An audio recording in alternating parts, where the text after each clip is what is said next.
Good morning, good morning, good morning, guys. Today I'm going to be looking at the ASML earnings. I got the stock price up on the screen right now. It's currently up in the pre-market. It's not too much volatility. It's basically like the expected move.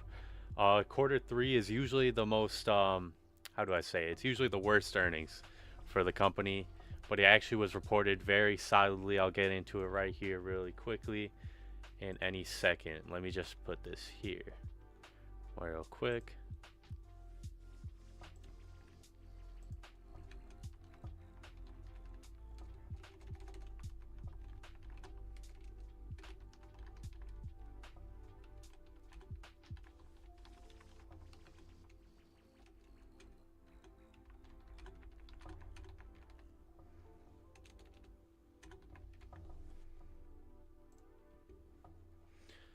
All right. So the main things I'm seeing from this earnings report is obviously you gotta point out that the system sales declined 6% year over year, and chip makers are moderated tool deliveries, but service and field option sales surged 27%, which is underscoring the strength of ASML's field option sales. And it's really what's installed base management is constantly increasing. This segment is going to be one that you're going to have to watch the next couple months coming up because it's a recurring high margin revenue stream that is only going to continue to grow over the next few months. And I think it's one of the main things that you really got to keep an eye on. Also, I think you see is the R&D spending was up slightly, which is reflecting the continued investment in EUV and next gen high NA technology. Also, the net bookings came in at 5.4 billion, which is more than doubling the year over year, signaling strong forward demand. And I think I think the stock is still undervalued at this level, as we can see right now. And what else do I want to talk about? The cash fell fell to 5.1 billion dollars, mainly due to the share buybacks that we saw in the last few months.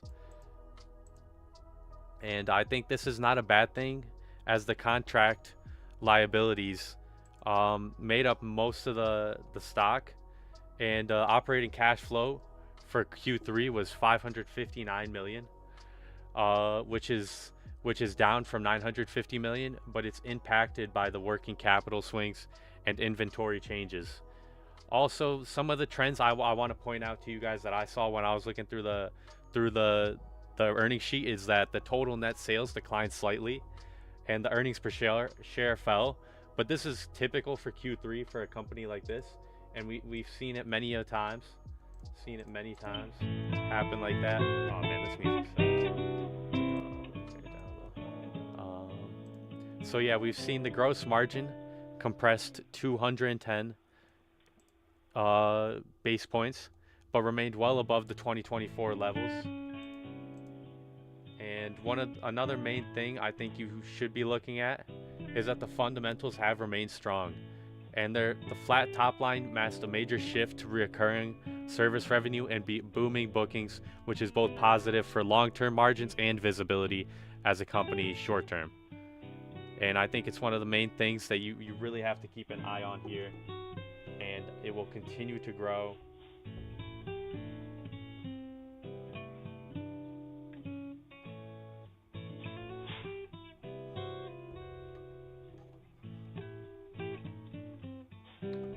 So yeah, another thing is the margins expanded year over year.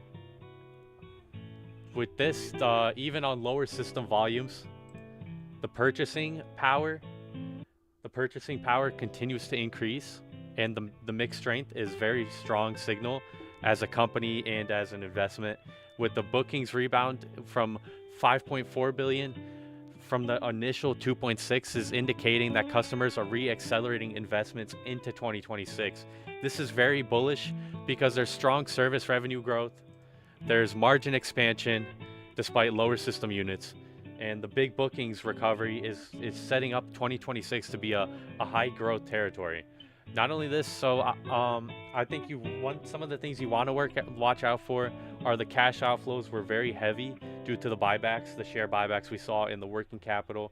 Not only this, but the system volumes were still soft year over year, but the sequential earnings per share dip may weigh on short-term sentiment. So I think while the main things I think you got to watch out, the system sales revenue jumped 27%. Obviously, that's the main thing I think everyone's going to be looking at. I think it's obviously the main thing you should be looking at because it's very big news. It's insane how fast it's been able to grow, and I think it's a real showing of how big this company is and how big they're going to be in the future. Good Yeah. day, and thank you for standing by. Welcome to the ASML 2025 third quarter financial results conference call on October 15th, 2025. At this time, all participants are in a listen-only mode. After the speaker's introduction, there'll be a question and answer session. To ask a question during the session, you will need to press star one and one on your telephone. You will then hear an automated message advising your hand is raised. To withdraw your question, please press star one and one again.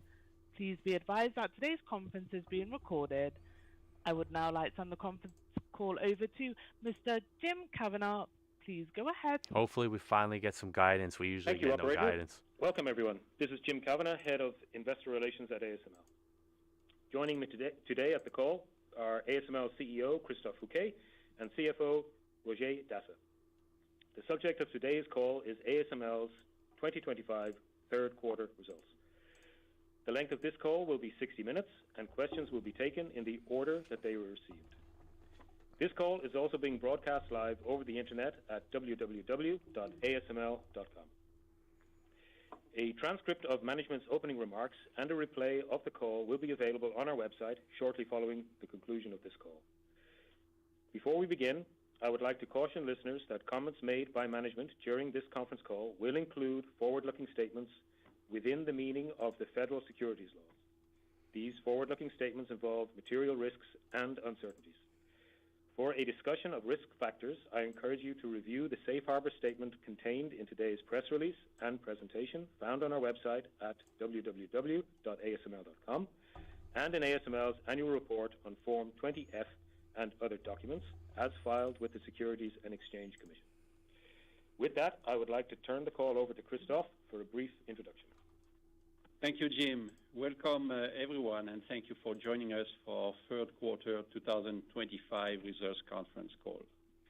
Let me start by saying how pleased I am with the recent Hopefully, we finally announcement get of something the from this guy. reappointment of both Roger Dasse and Frédéric Schneider-Monnery to the Board of Management.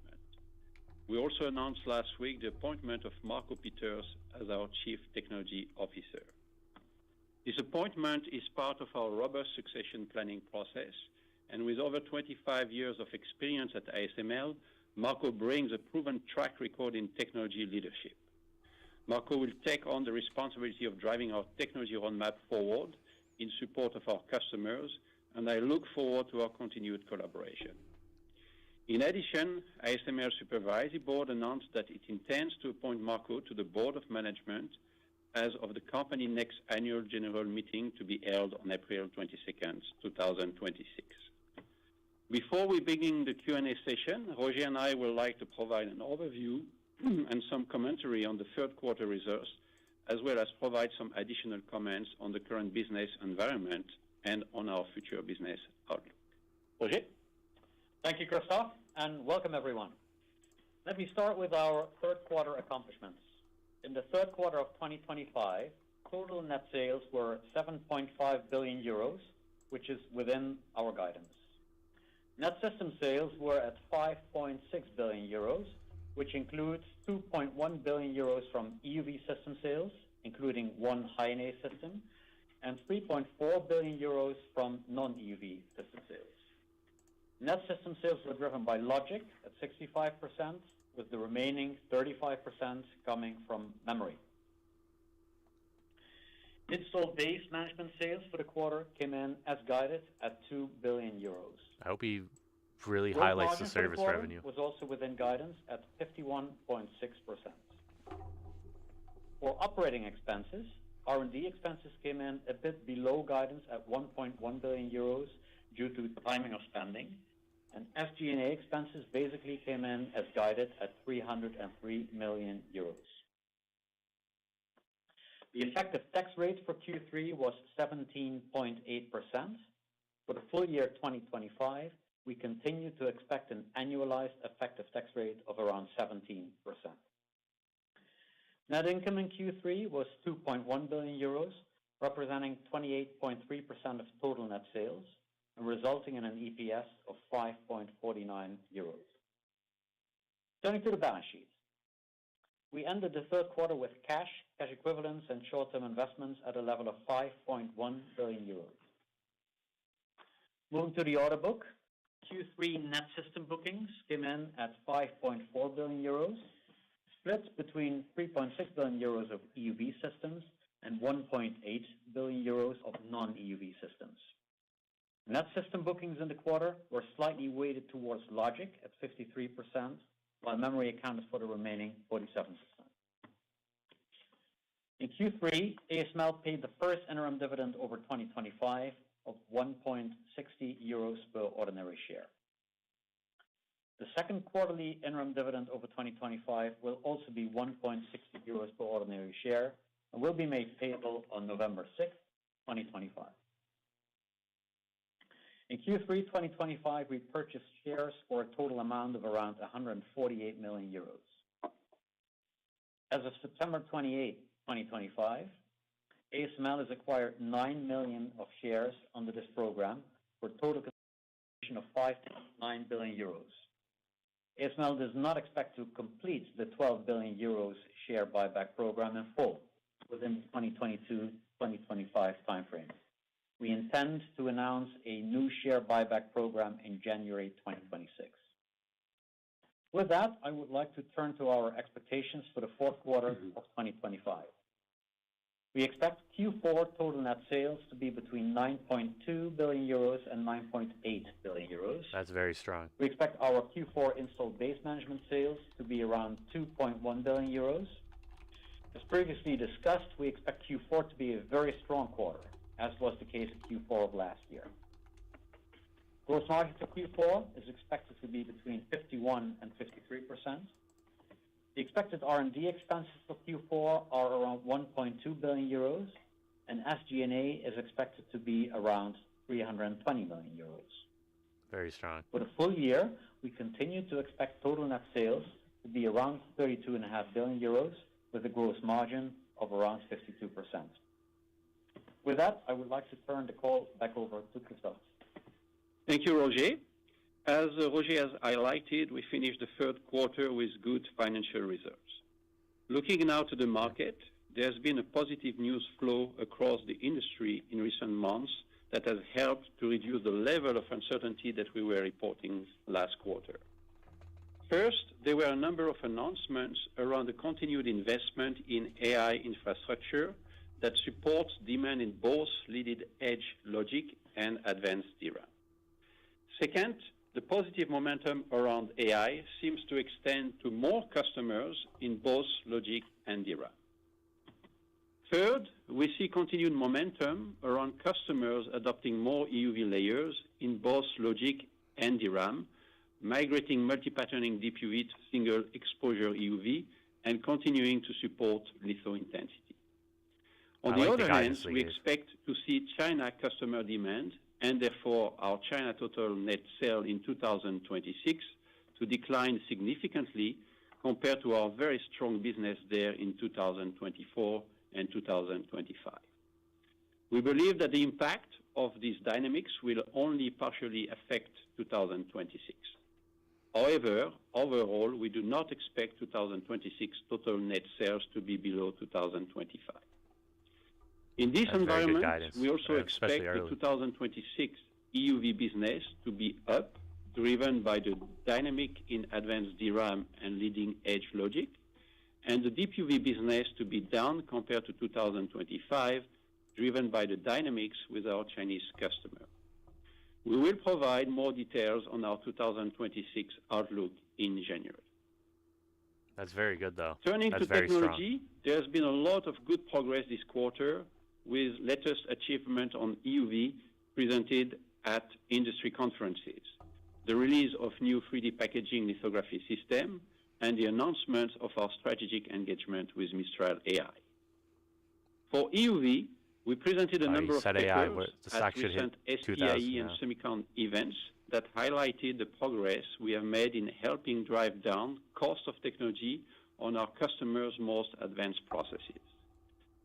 With regards to the maturity of INA, we shared data showing that we have now run cumulatively over 300,000 wafers on the system at our customer. Also, our customers have shared very positive data showing that the maturation level of the platform is well ahead of where low-NA EUV was at the same stage in its introduction. Further, SK hynix announced this quarter that they started to take delivery of their first INA system, the EXE5200, positioning INA as a critical enabler for future advanced DRAM devices.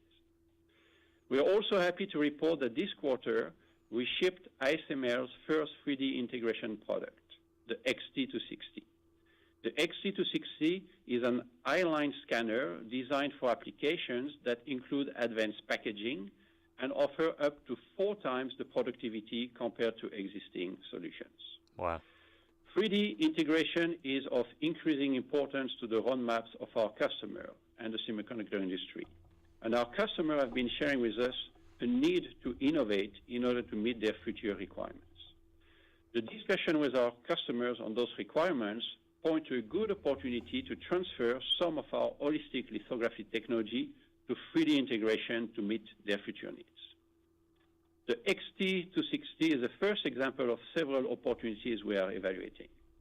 With the XT260, we are able, as said, to multiply the existing productivity by up to a factor of 4 using a unique optical design. As mentioned, we shipped our first system this quarter and expect to ship this tool to quite a few more customers in the coming quarters, reflecting the strong interest in this technology solution. With that, I ask Roger to provide some insight into our recent engagement with Mistral AI. Roger? That's very strong. I think they're Thanks, one of the Christophe. strongest chip makers now. In September, we announced that we closed a strategic partnership with Mistral AI, a pioneering company in generative artificial intelligence with a strong business-to-business focus and widely recognized for its leadership in large language models that assist in areas such as software coding development. ASML is normally associated with hardware. Software plays an increasing role in driving the precision and speed of our tools. Our partnership with Mistral AI allows us to embed AI across our entire holistic portfolio in order to increase the performance and productivity of our systems and the yield of our customers' processes. Also, we believe this collaboration will allow for faster innovation, resulting in improved time to market and lower development costs when delivering state-of-the-art solutions to our customers. In addition to the collaboration agreement, ASML has invested 1.3 billion euros in Mistral AI's Series C funding round as lead investor, resulting in ASML holding around an 11% share in Mistral AI and having a seat at their strategic committee. That's very It good. allows us to become even more closely connected to the AI ecosystem. Thank you, Roger. Looking longer term, as we shared in our Capital Market Day, we start to see that the end market dynamics is leading to a product mix shift towards more advanced logic and DRAM. Those applications require a more intensive use of advanced lithography systems. We expect that to continue. The combination of our strong productivity roadmap on low-NA and the introduction of INA supports further cost of technology reduction and the conversion of more multi-patterning layers to a single EUV exposure, especially on DRAM advanced nodes. In line with our 2024 Capital Market Day, we expect a 2030 revenue opportunity between 44 billion euro and 60 billion euro, with gross margin expected between 56 and 60%. With that, Roger and I will be happy to take your question. Let's see what Thank analysts you, we got Roger. on here. Thank you, Christophe. Now, the operator will instruct you momentarily on the protocol for the Especially Q&A guidance session. for 2026. Beforehand, I would like to ask that you kindly limit yourself to one question with one short follow-up if necessary. This will allow us to get through as many callers as possible. Now, operator, could we have your final instructions and then the first question, please? Thank you. As a reminder, to ask a question, you will need to press star one and one on your telephone and wait for your name to be announced. To withdraw your question, please press star one and one again. We will now take the first question. And your first question today comes from the line of Francois Bouvignies from UBS. Please go ahead. UBS. Thank you very much. My first question in on this, what you said, Christophe, that you saw positive news in the last months that helped you reduce uncertainty. And I was wondering, can you elaborate on this? Because obviously you get these 5 billion orders, which is helping, but I guess just one quarter of orders doesn't give you, the full flexibility on 26 completely. So do you have more visibility in terms of the full capacity they need for 26 now? They give you like more numbers around all of that or the layers. So just trying to understand what changed versus last month, or you just rely on positive news out there and you try to extrapolate. Just trying to understand this dynamic. Thank you.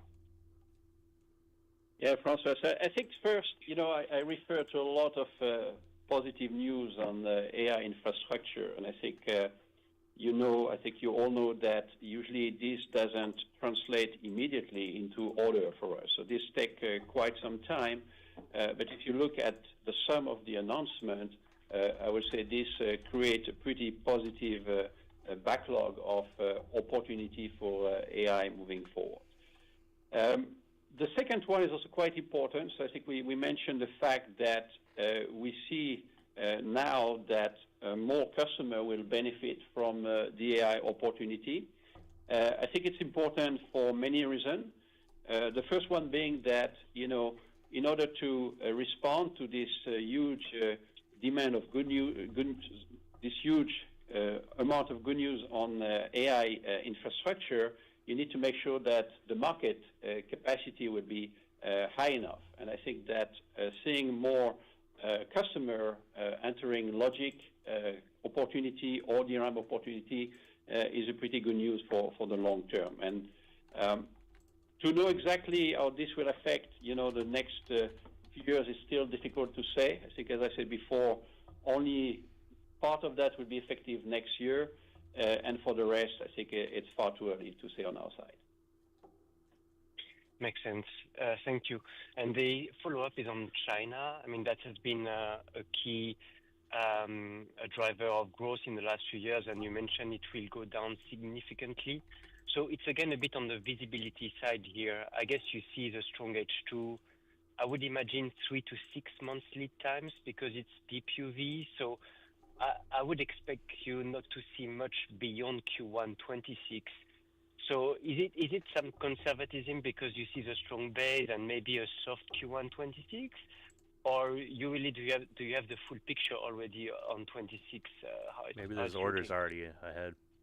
Well, I think that we have about the same clarity that we had last year about this time, and I think around that same time we still try to provide you a bit of our view of the market.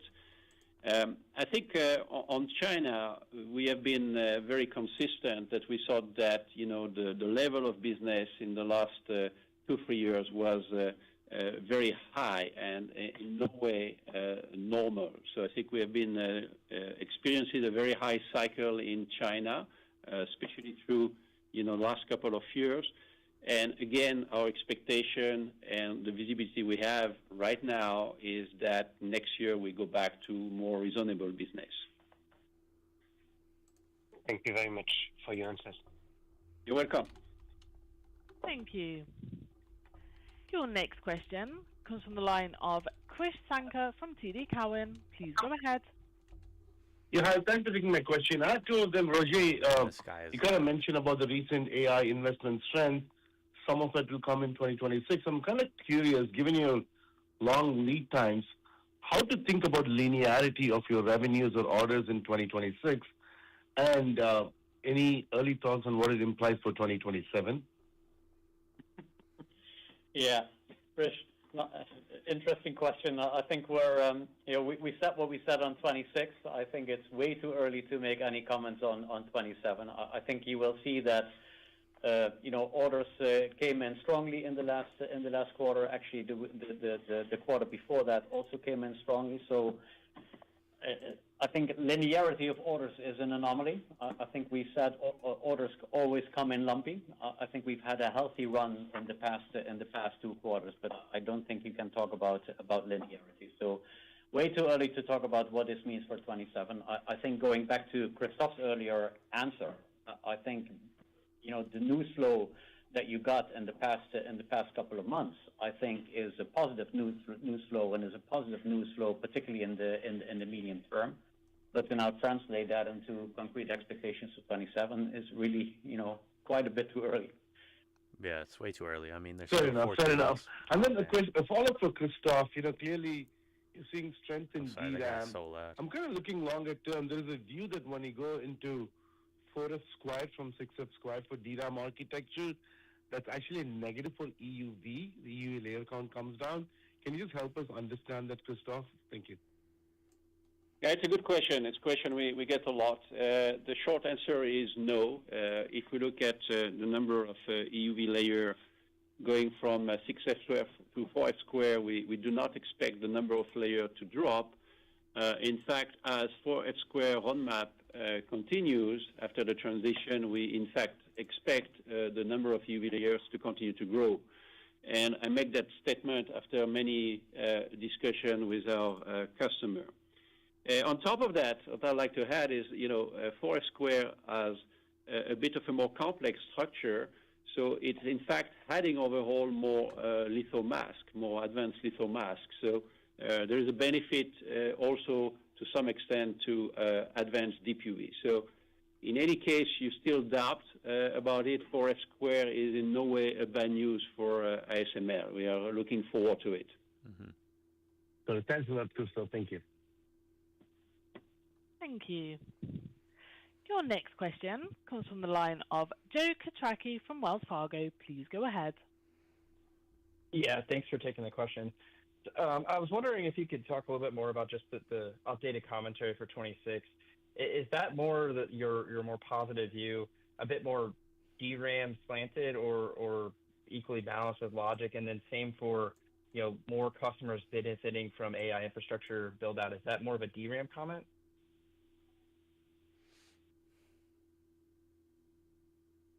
Hello? Joe, sorry. Joe, I think it's related to both markets actually. So last quarter we talked about uncertainties. I think the uncertainties, and Christophe went into the positive flow that has happened thereafter. One element of the uncertainties that we called out at that point in time was also the uncertainty around tariffs.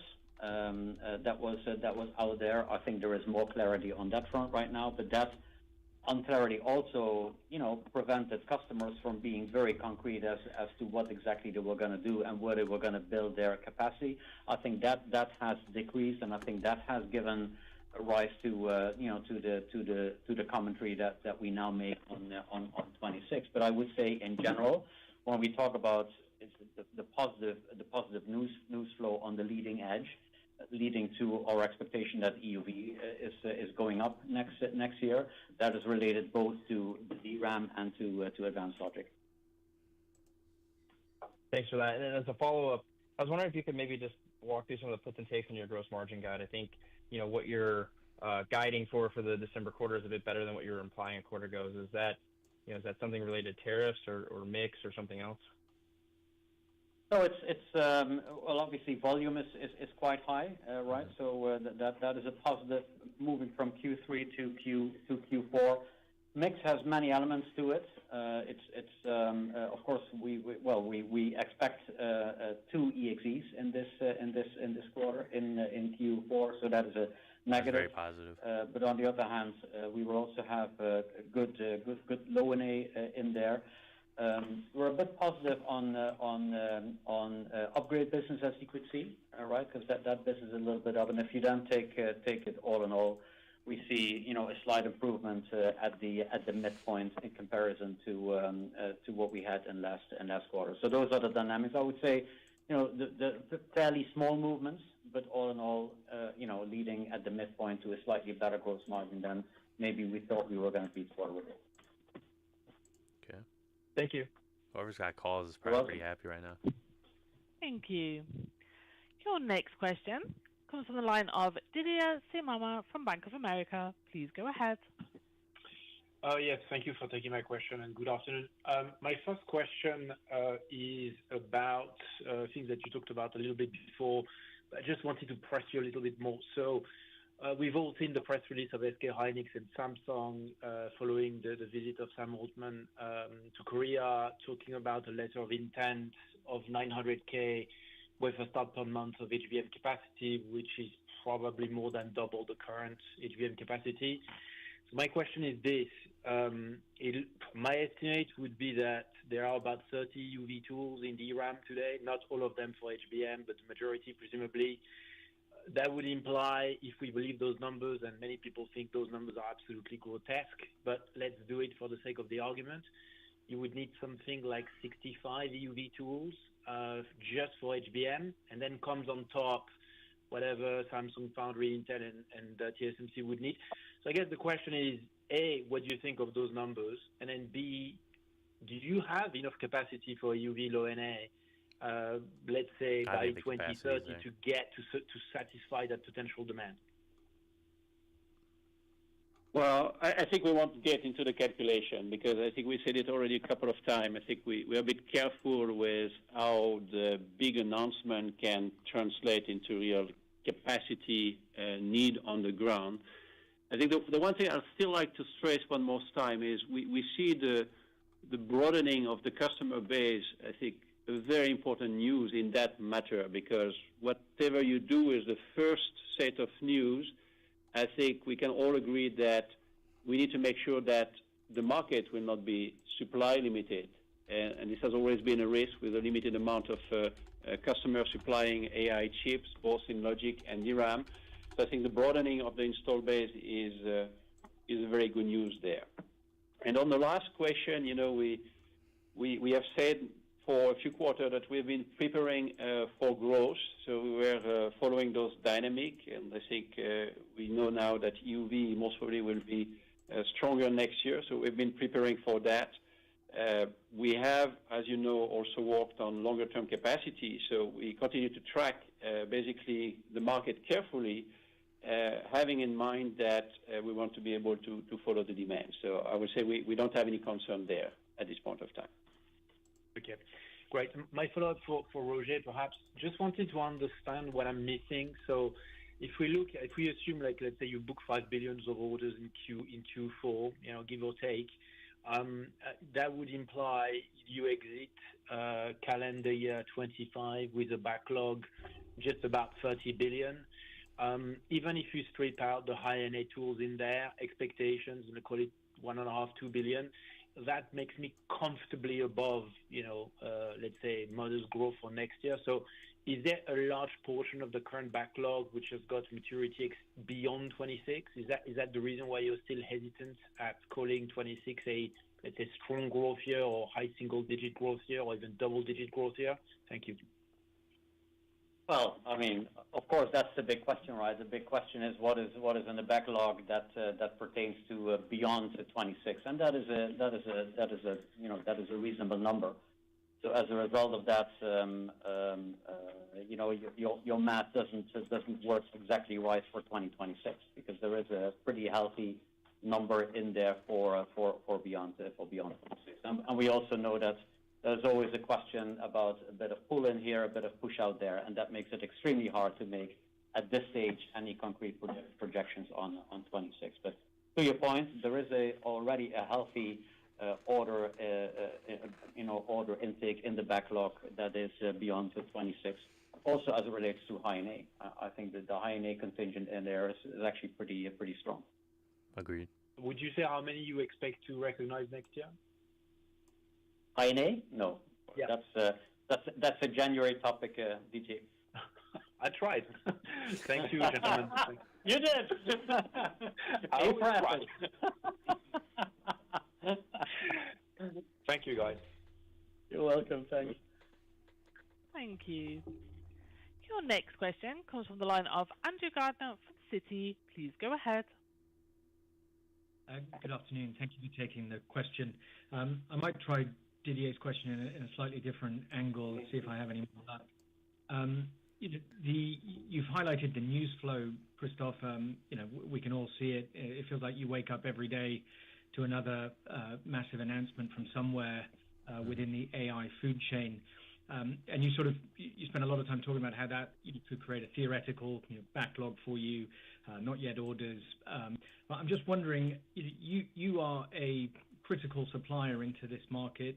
You have the potential to be a backlog, to be a bottleneck rather, for the market. Now, of course, you don't want that to be the case. You're preparing for growth, etc. But do you feel like there's sufficient understanding through the chain, whether it's of where you sit or perhaps your customers? How can you, as a critical supplier, make sure that the broader market isn't supply limited come 2027, 2028, given the kind of announcements that we're seeing on a near weekly basis? Well, so first, I think we wish we had a formula to translate all the announcement on what it means exactly for us in the next few years. But I think no one has that. So I think that the experience also of 2022 has mostly taught us a lesson to be ready and to have maybe more flexibility because we know the market can swing. So we've done a lot of work on that in the last few years. We have prepared building, as we discussed before, which are usually the longer lead time item. And for the rest, when it comes to define exactly how many tools we want to produce, I think the lead time is a lot shorter, so we have more flexibility. But I would say we have noticed that. Maybe improve ourselves so that, because we cannot answer those questions after the announcement, we at least have the flexibility. The other thing I would like to add is, of course, our customers at the end of the day tell us what they need, and I think that's a constant dialogue. We try to always reflect with you on a quarterly basis, and I think we continue to do that. So we are prepared. I think we stressed a few times we were preparing for growth, and this was also in light of some of this activity we have seen. And come January, we will be most probably knowing even more about what's happened then, and then we'll continue to monitor the market. But I think we are, I would say, a lot more prepared than we were a few years ago. And I think Christophe said it exactly right. We are very well prepared, particularly by having invested in the long lead time items. That still, by the way, means that when it comes to shorter lead time items, of course, that you need to have a dialogue with your customer that gives you a timely heads up, right? So because of course, we need to kick our supply chain into gear. We need to hire the people, et cetera, et cetera. So we have a lot more flexibility than we used to have.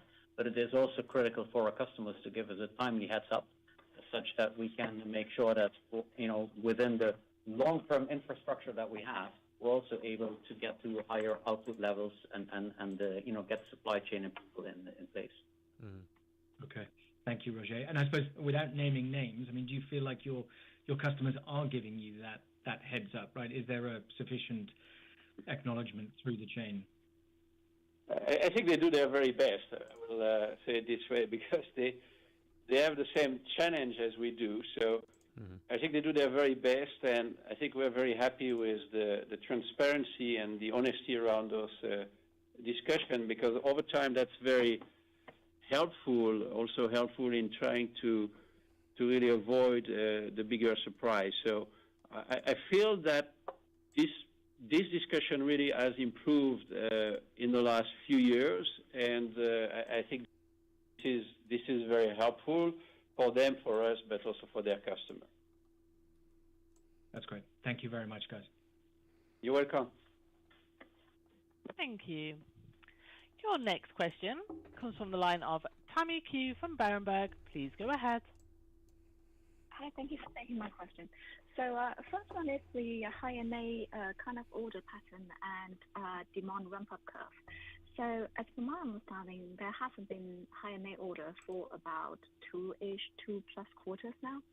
So I understand that you're working on your backlog, but does that mean if order only coming in from end of next year, that you may actually have a, let's say, 2020, somewhere like 2027 or 2028, few quarters of, or a year of zero high-NA revenue? So the ramp-up curve of revenue of High-NA is going to be quite lumpy. Is that correct? Yeah, I think that's correct, right? Well, I think so. You summarized to me the situation pretty well. So we are indeed working on High-NA out of the pretty healthy backlog we have. I think I explained in the past that this backlog allow our customer to be covered for, of course, R&D, pretty much done with most of those shipments, but also with the system they want to use for qualification and insertion. And for the rest, the next wave of order we expect to happen basically when the data coming out of the qualification can confirm basically that the maturity of the tool is there. I think when it comes to performance, most probably we have passed that milestone. And yeah, I think as we discussed last quarter, we expect that to happen most probably towards the second half of next year and after that. Now, this being said, we do more than just waiting for order with our customers. So, it's not like nothing is going to happen also in the next 18 months in terms of assessing the progress and therefore also assessing the likelihood of, the type of insertion we're going to look at. So, as we did, we just talked about the way we were preparing for growth on EUV in the last few months, and we did that without having necessarily the full clarity of the demand. We would be able to do that through the discussion with our customer. But in terms of, order, so you look, yes, towards end of next year, and in terms of shipment, you look at 28 and beyond. Okay, thank you. That's very clear. And second question is on China. So you mentioned that China revenue would be down significantly year-on-year in 2026, and also that's because of demand. I'm wondering that's because of the customers. I think they're just producing more internally in China, which means they won't be needing as much from ASML. The customer told you for some reason their end market demand has been weak, so therefore they are buying less. We don't actually currently seeing Chinese market further weaken from where we are today, so I wonder what's the reason for that comment to be weaker significantly year-on-year. I think the comment that Christophe made, and I think he also said it, goes back to also the comment that we made a year ago, right? So for quite a while, we have been eating into our backlog. That's really what happened. So for quite a while, the China sales were very high because we've been eating into a substantial backlog because of underserving the Chinese market. So that was the reason why, in fact, a year ago, we said we expect the China sales to be more commensurate with the China percentage in the backlog, which at that stage was around 20% of the backlog. So that's what we said. So actually, as Christophe said, we were actually quite surprised that the China sales this year are as strong as they are. But that's still but still the underlying assumption and our underlying perspective on the Chinese market is still the way it was a year ago. And that has to do with the fact that, the Chinese market is a very specific one, right? It's focused on mainstream logic, as we call it, and simply given the dynamics of that market, it is our assessment that, that the sales level that we currently see this year is very high in comparison to what we would think is a normalized level for that for the mainstream market. So that's the reason why why we've indicated this assumption of significant decline. So that's based on our understanding of the market. It's based on the dialogues that we have with our customers. Could that change? Absolutely. I think we've seen we've seen that this year that it could change in comparison to our perspective.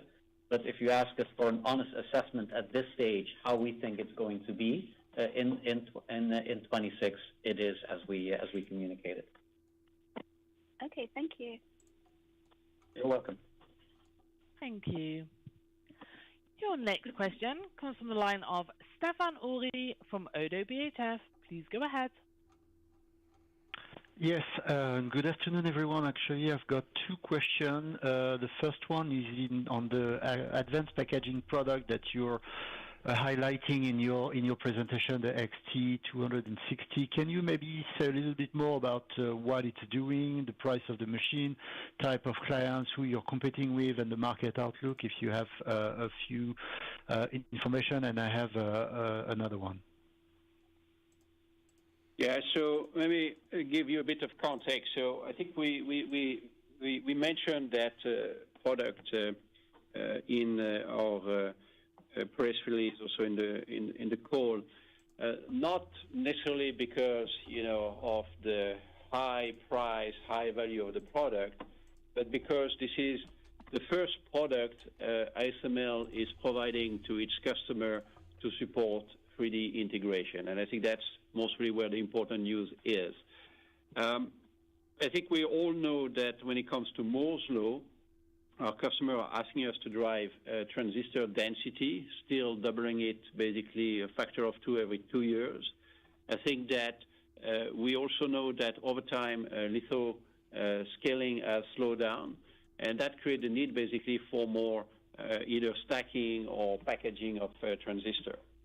And our customers are really asking us to help there because what they want is also speed, is also over time accuracy, and I would say some of the technology we have been developing for our litho portfolio.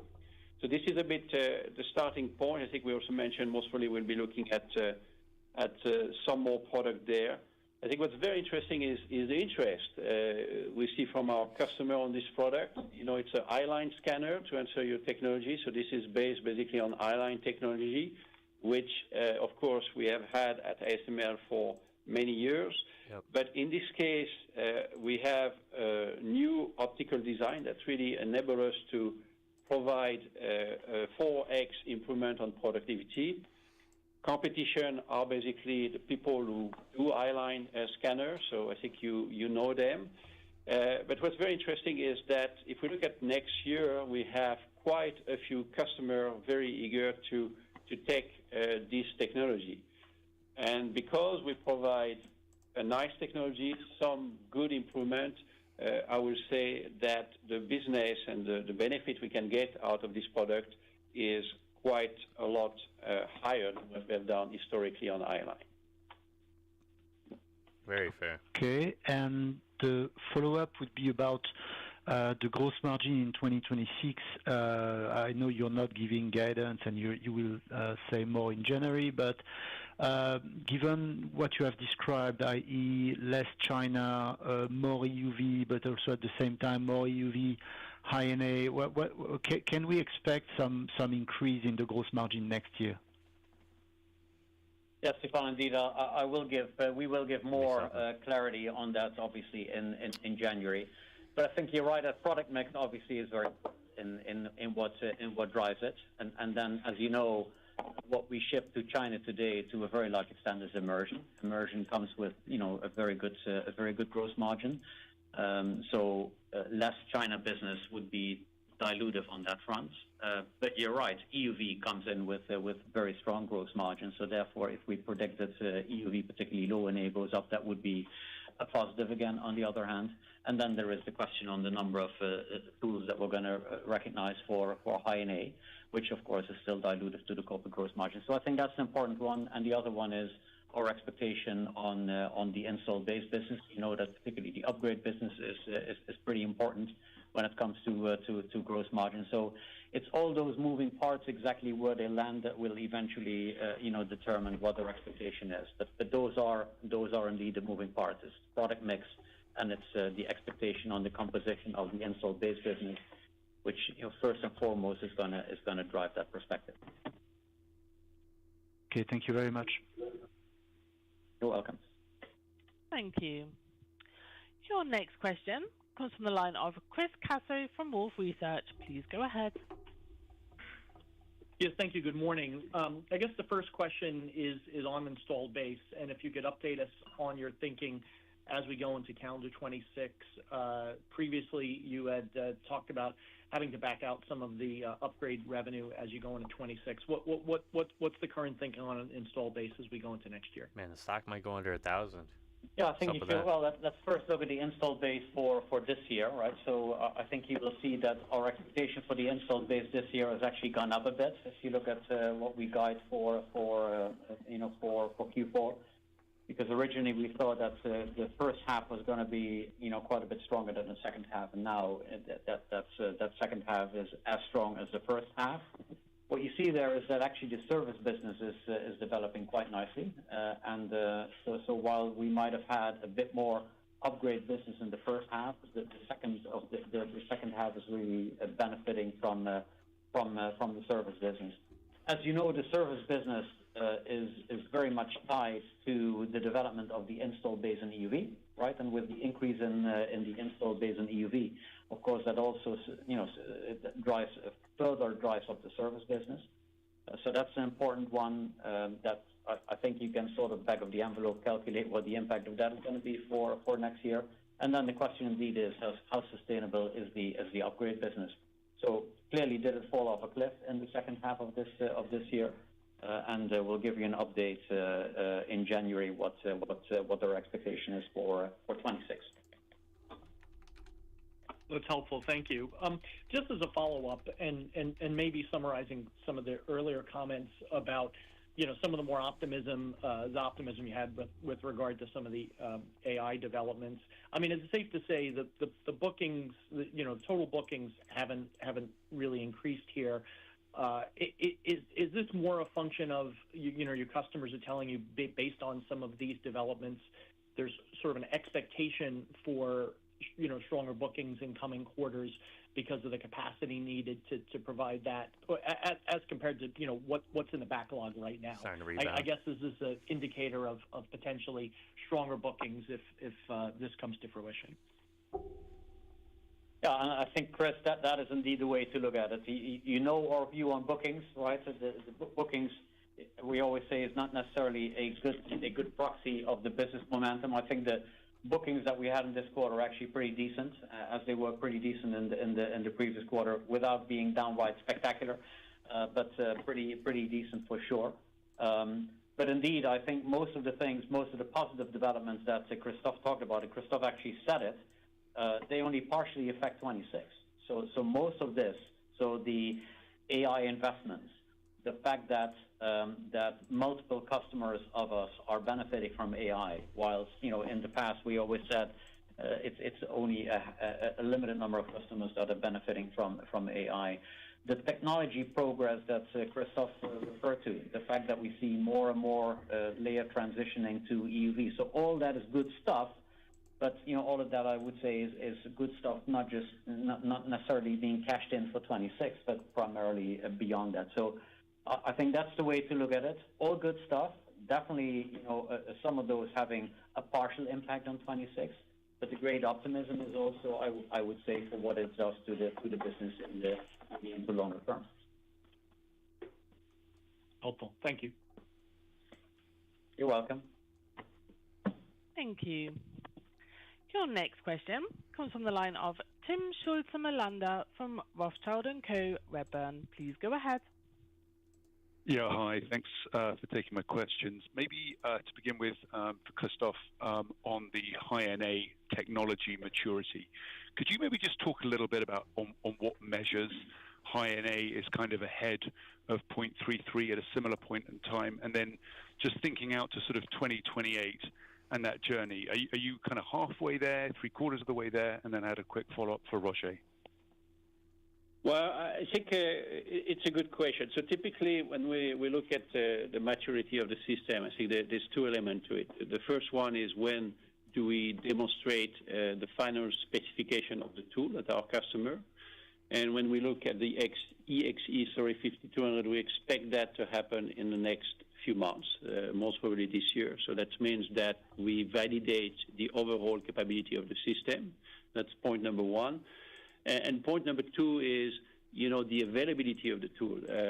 How much, what percentage of the time the tool can be used to run wafer.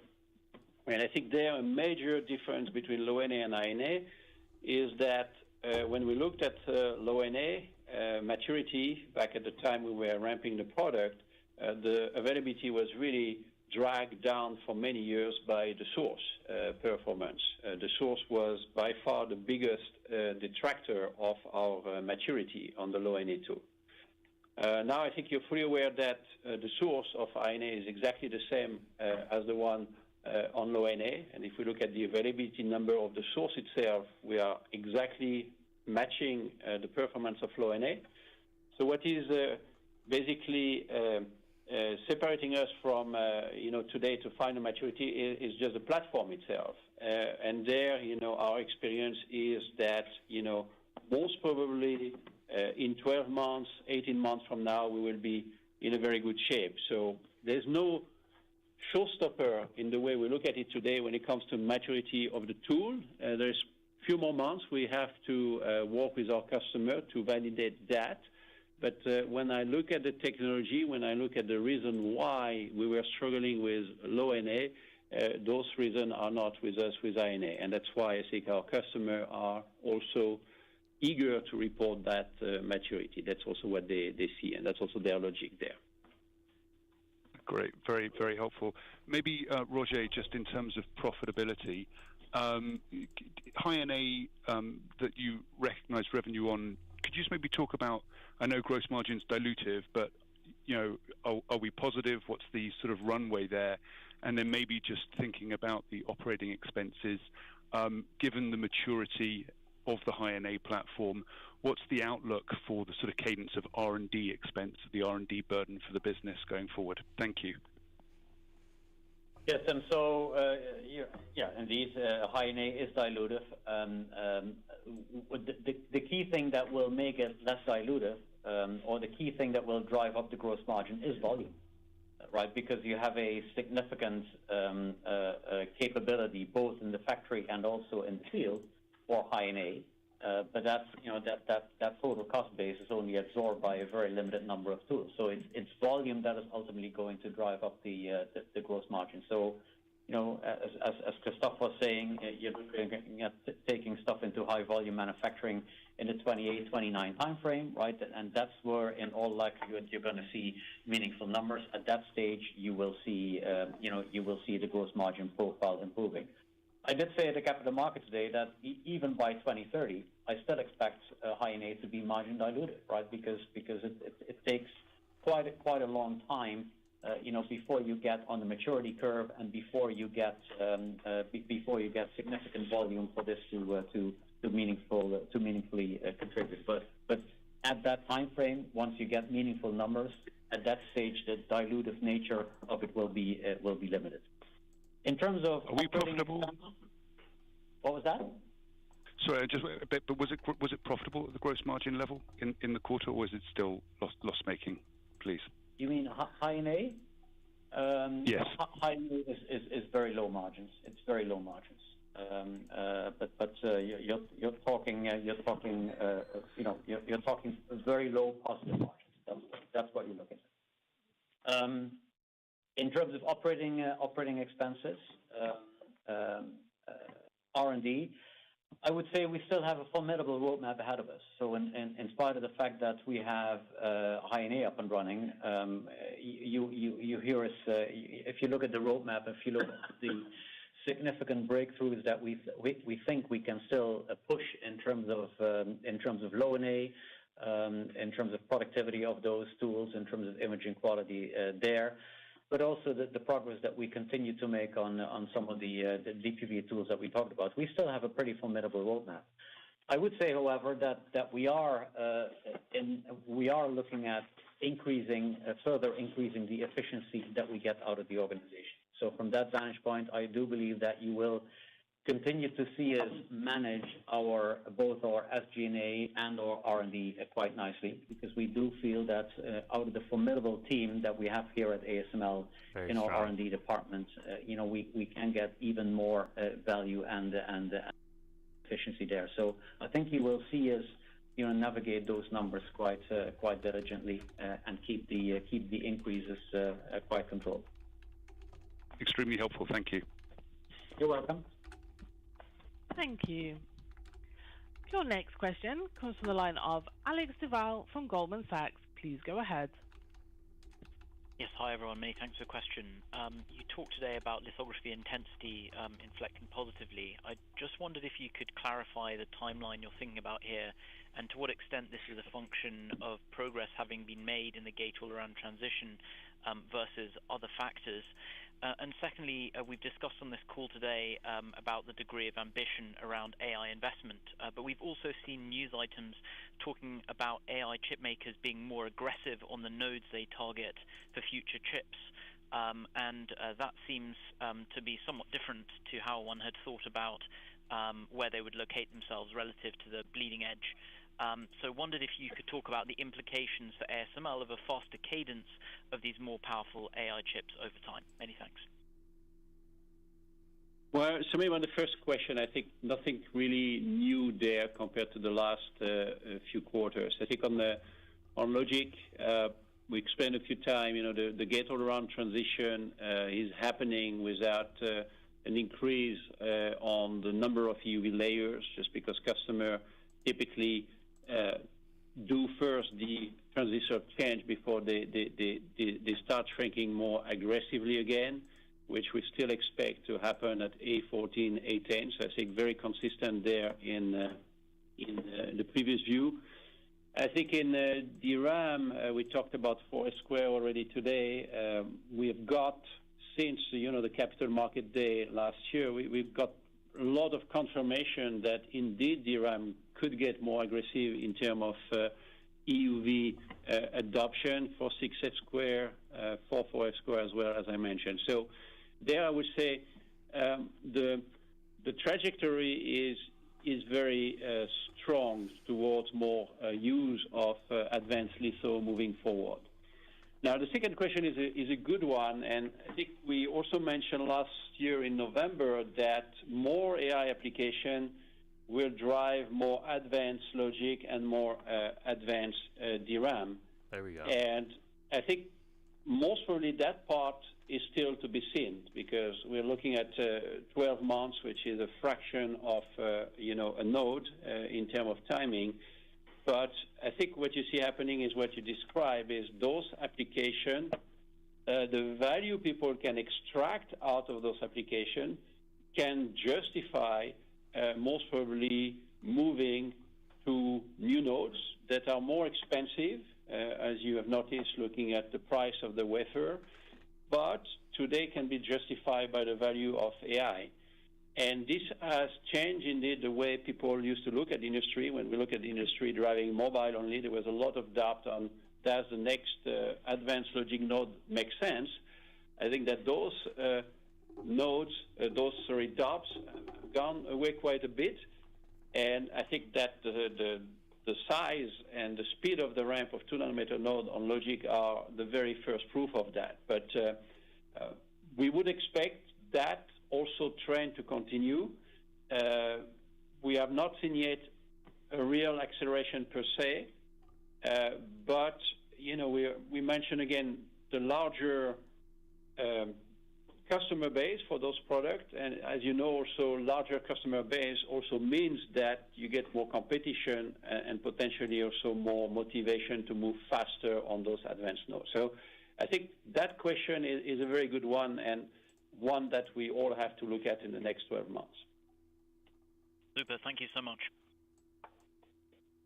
Okay, we have time for one last question.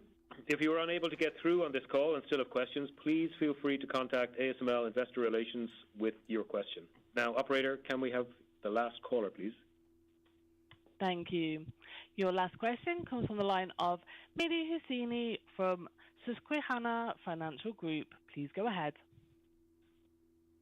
Yes, thanks for squeezing me in. All the good questions have been asked. I just have two follow-up, one for Christophe. Obviously, we're all seeing the headline with AI and everything, and you have been highlighting how AI could drive incremental investment. But the way I see it, you're also constrained with increased concentration of customers, especially on logic, and one customer is doing all the investment for the leading edge. And that by itself drives more volatility in your booking, backlog, and even quarterly revenue. And I'm not asking you to name that customer, but is that the right way of thinking about how AI is incremental, but it does limit your visibility? And I have a follow-up. Yeah, I don't think we need to mention the customer. Your point is clear, but I think we discussed that. I don't think there was any concern in terms of either visibility or in terms of, sometime pricing power. That's a question we got a lot if we had only one customer. I think the only concern really when you have only one customer is, are we going to be supply limited? Are we going to look at a market that is supply limited? Because if you have one customer, well, the market will have the size of what that customer can deliver. So I think this was a bit our bigger concern. So I think that's a concern that most probably goes beyond ASML, right? It's what we discussed before, because it's great to get all those good news about AI infrastructure investment, but at some point of time you have to get the chips out. And, as we mentioned a few times already today, I think that the news in the last few months of most probably more customers being able to play in AI, both for logic and DRAM, I think is a very interesting development for the entire market, and that applies also, of course, for us. Sure. And a follow-up for Roger. How should I think about working capital intensity over the past several quarters? Inventories have actually gone up, same with accounts receivable. As shipment strength improves, should I expect some improvement here with working capital and just overall cash from operation? Yeah, I think working capital is going up. Inventory is going up, to a large extent because of High-NA, right? Well, with High-NA, it takes quite some time before a system is being installed. So as a result of that, obviously, that drives up the inventory level there. So I think that's the major element. The other element is down payments, right? So that's the other side of the equation. So to the extent that down payments kick in, and that obviously is related to order intake, that's an important negative. I would say those are probably the two most important elements in there. So when it comes to High-NA, an important element in there obviously is reducing cycle time. That's a very important driver of driving down the working capital that is tied up in High-NA, and that's something that we're very clearly working on.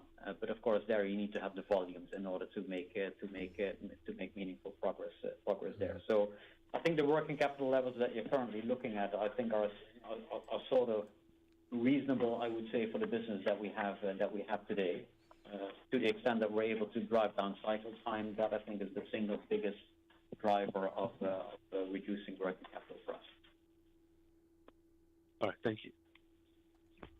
Now, on behalf of ASML, I would like to thank you all for joining us today. Operator, if you could formally conclude the call, I would appreciate it. Thank you. All right, that was a very This strong concludes the earnings call, ASML guys. 2025 third quarter financial results The main conference things I want call. to point out. Thank you for participating. You may now disconnect. Thank you. All right, the main things I want to point out is the booking surge and the forward demand. I took down some notes. I just want to point them out before I get going. I have an exam in a couple hours that I got to get to. But ASML reported the bookings of 5.4 billion, which is a sizable jump compared to the previous quarters, and signals renewed customer demand. Not only this, but we've seen the margins. The gross margin in the 50 to 52% range is very healthy given the system volume fluctuations, and the ability to hold margins in a mixed environment hints at pricing power and cost discipline. Also, I want to point out the service revenue strength. This is very, very strong, and the acceleration is higher than the margin and more stable. That helps reduce dependency solely on new tool shipments, and it makes the company at a way stronger point than it was.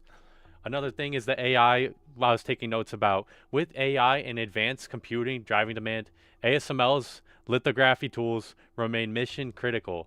Many analysts pointed to this as a core driver behind the strong order flow. They reaffirmed growth expectations for 2025 and maintain confidence in their AI exposure, which is very strong. And I think the 2026 expectations were very strong, and I think it should give you guys a hint at what's to come. Also, we saw the net income was very solid, and the profitability metrics aligned with expectations or were slightly better in many reports, which is very, very good in my opinion. This shows that even with headwinds, ASML is still executing. obviously there's the risk of the China exposure and the demand pullback, but they mitigated it with the questions. We saw the cautious tone for growth in 2026, and the stock probably has elevated expectations baked into the valuation, but even a small miss or cautious guidance could lead to downside for the stock. But I would frame it as if you're a bull, this is like the perfect ammunition. The order book is very healthy. The AI demand is real. If you're more skeptical, you'll want to dig into how much the China headwind and the macro volatility might slow the next leg. But I think it's bullish, and there might be some strings attached in the next couple months. But I do think the expectations, all the guidance, everything was very strong in this quarter, and I think it was one of the first quarters where the CEO actually gave expectations that were pretty good. I obviously the stock is trading down now; it's only at 1,008, but I think it was a very strong earnings. I think this company's in a very strong position, and I think you guys, if you're investing in it, it's a great company, and if you're looking to get into it, it's also not a bad time to get into it. So if anyone has any questions, I'll answer them real quick. I'll stay on for one more minute while I look at something. But other than that, I hope you guys have a great day. I hope you guys enjoy the rest of the day. I hope you guys keep investing in good companies, make a lot of money. You know, that's obviously the goal here. And yeah, that's kind of the main thing I got. Give me 10. I'll give it 30 seconds, just in case someone has a good question on their mind that they didn't have the time to answer. The stock's holding strong though. After a day like that.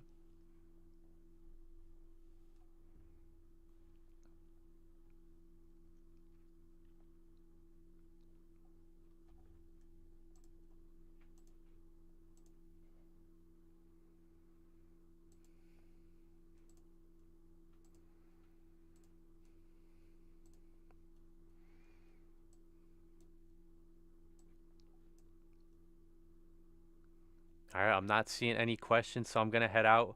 But thank you guys again.